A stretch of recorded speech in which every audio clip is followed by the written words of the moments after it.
नमस्कार, स्वागत है आपका। आप देख रहे हैं द रिपब्लिकन टाइम्स और मैं हूं दुर्गा यादव अपने सहयोगी कैमरामैन जितेंद्र यादव जी के साथ। और अभी मैं पहुंचा हूं मधेपुरा जिले के पुरैनी प्रखंड के नरदौ पंचायत के जोगिरार गांव, जहां पे एक महिला प्रसव कराने के लिए उदा किशनगंज अनुमंडल मुख्यालय एक निजी क्लिनिक में प्रसव करवाने के लिए भर्ती हुई थी।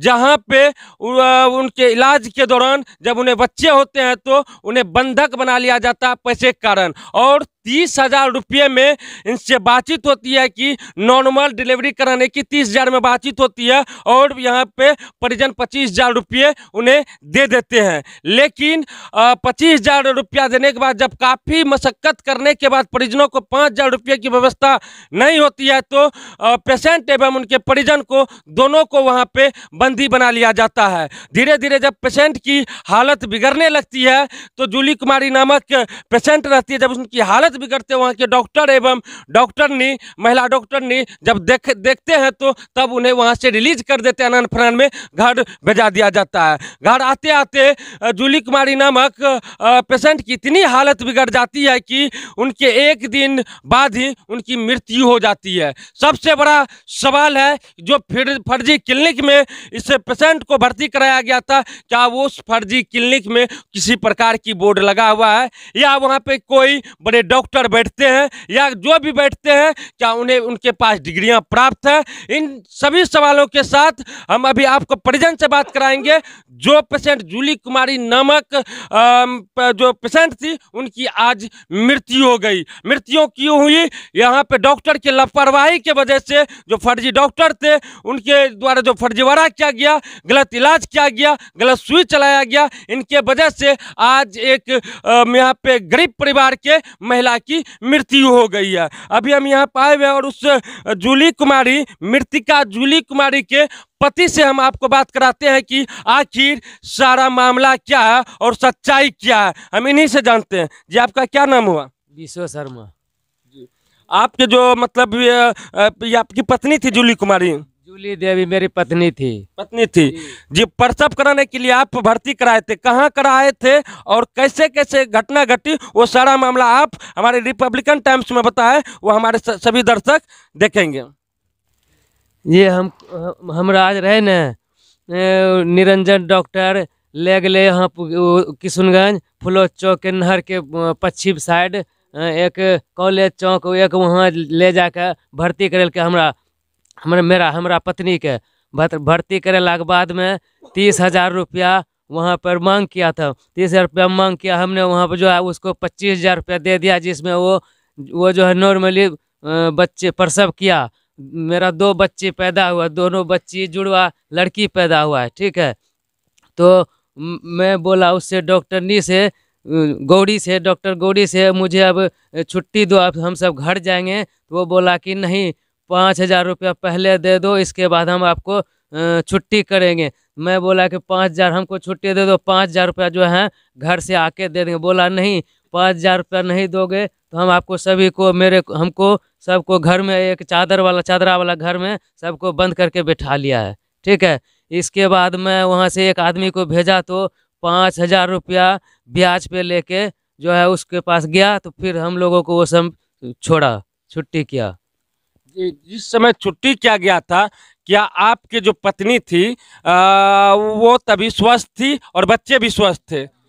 वो मेरा जब पत्नी को बच्ची हुई है उस टाइम मेरा बच्ची भी ठीक था दोनों, और मेरा पत्नी भी ठीक था। जब वहाँ से आया घर आते मेरा पत्नी का हालत धीरे धीरे गंभीर होने लगा, और गंभीर होने के बाद डॉक्टर आया शाम को ही। किस डॉक्टर को बुलाए थे आप? मैं बुलाया था निरंजन डॉक्टर को।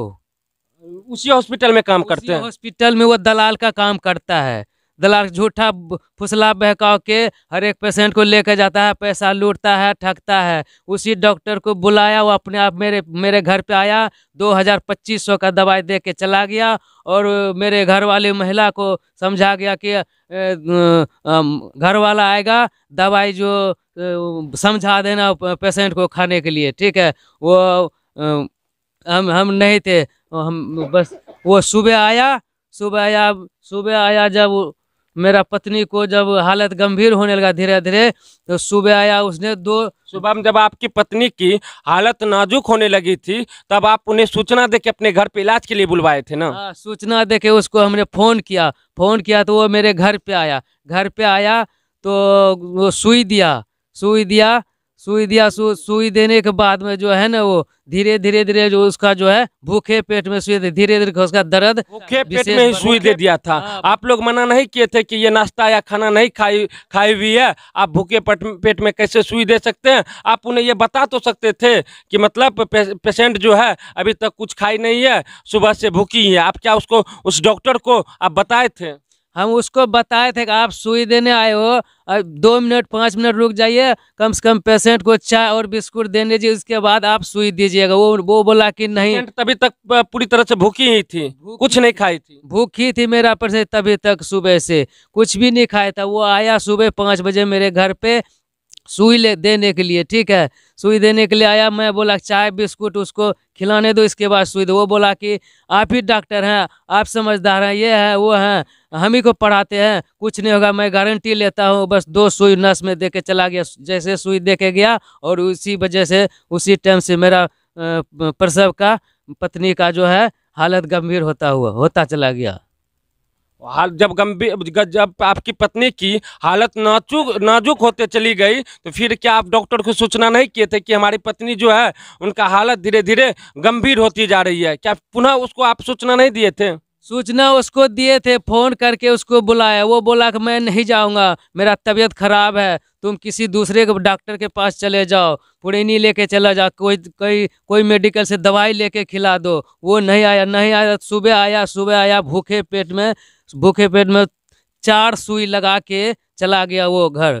मतलब 4 सुई भूखे पेट में वो दिए थे? 4 सुई भूखे पेट में दे के वो घर चला गया। तो सुई देने के बाद ठीक 10 मिनट में मेरा पत्नी का जो धीरे धीरे दर्द विशेष बढ़ता गया पेट में, और ओटी में, सीना में बहुत काफ़ी जोर दर्द हुआ। फिर भी उसको फ़ोन किया, वो नहीं आया। नहीं आने के बाद में मैं सुबह 5 बजे गाड़ी व्यवस्था करके जो है, और कुछ ब्याज पे पैसा लेके मैं हॉस्पिटल लेके चले गई किशनगंज। किशनगंज टेम्पू से लेके गया, वहाँ एक के मिश्रा डॉक्टर के पास लेके गया। तो वहाँ जो है डॉक्टर साहब आया, बैठा 10 बजे, बोला कि ये पेशेंट को जो है दवाई रिएक्शन कर दिया है, इसको मार दिया है, इसको हम हाथ नहीं लगाएंगे, इसको कहीं और ले जाओ।